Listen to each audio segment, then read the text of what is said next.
Hey guys, নমস্কাৰ মোৰ এটা নতুন ভিডিঅ'লৈ আপোনালোক সকলোকে স্বাগতম জনাইছোঁ আৰু আজি বনাবলৈ লৈছোঁ মই ফিছ কাৰী ৰেচিপি এটা আৰু তাৰ কাৰণে মই এয়া 3টা ইলাইচি মই তেলতে দি দিছোঁ আৰু আজি মই ইণ্ডাকশ্যনত বনাইছোঁ, গেছত বনোৱা নাই।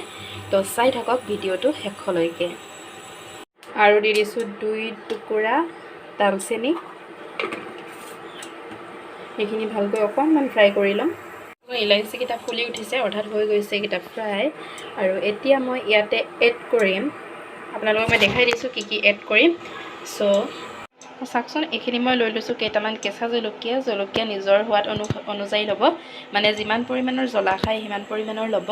আৰু ইয়াতে লৈছোঁ মই অলপমান নহৰুৰ মানে ফুটা, আৰু নহৰু মানে মই কেইটামান বেছিকৈ লৈছোঁ।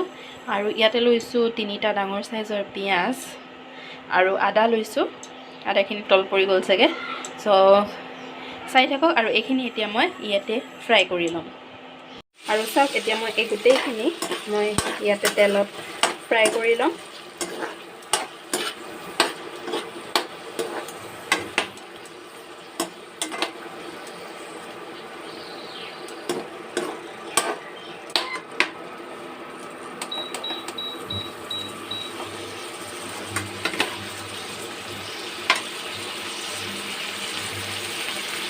আৰু যিটো টেম্পাৰেচাৰ সেইটো মই বঢ়াই দিছোঁ।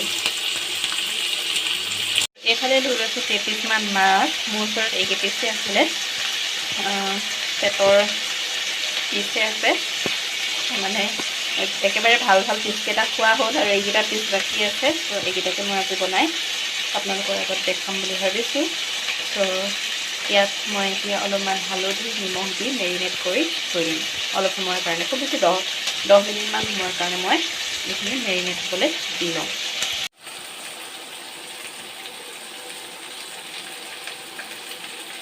দি দিছোঁ অলপমান নিমখ আৰু দিছোঁ ইয়াতে অলপমান হালধি।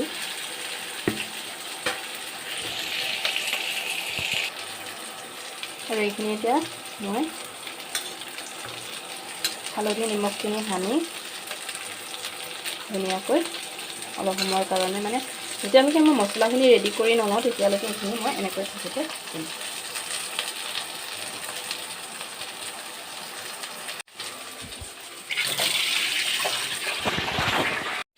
এতিয়া মই ইয়াতে 3টা মিডিয়াম চাইজৰ বিলাহী লৈ, 3টা নহয় 4টা বিলাহী লৈছোঁ মই। অলপমান মানে সৰু আছিল বিলাহীকেইটা, সেইখিনি মই 4টা লৈছোঁ।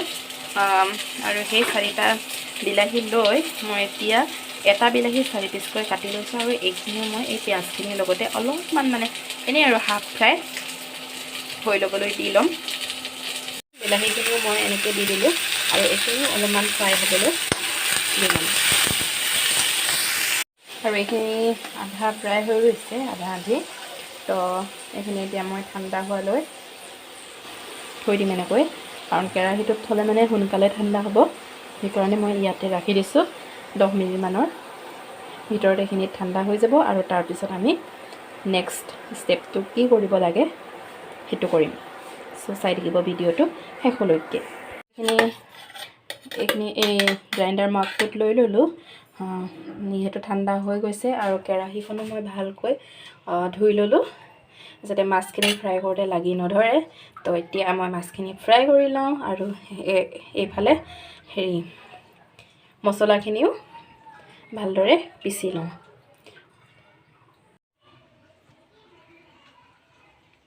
এইখিনি এতিয়া মই পিচি লওঁ, যিহেতু মোবাইলটো ধৰি দিয়া মানুহ নাই, মই মোবাইলটো ধৰি এখন হাতে পিচিলে মানে কি হ'ব, উফৰি যোৱাৰ চান্স আছে। মই এইখিনি পিচি লওঁ। এইখিনি পিচি ল'লোঁ এইখিনি। আৰু এতিয়া মই কৰি ল'ম।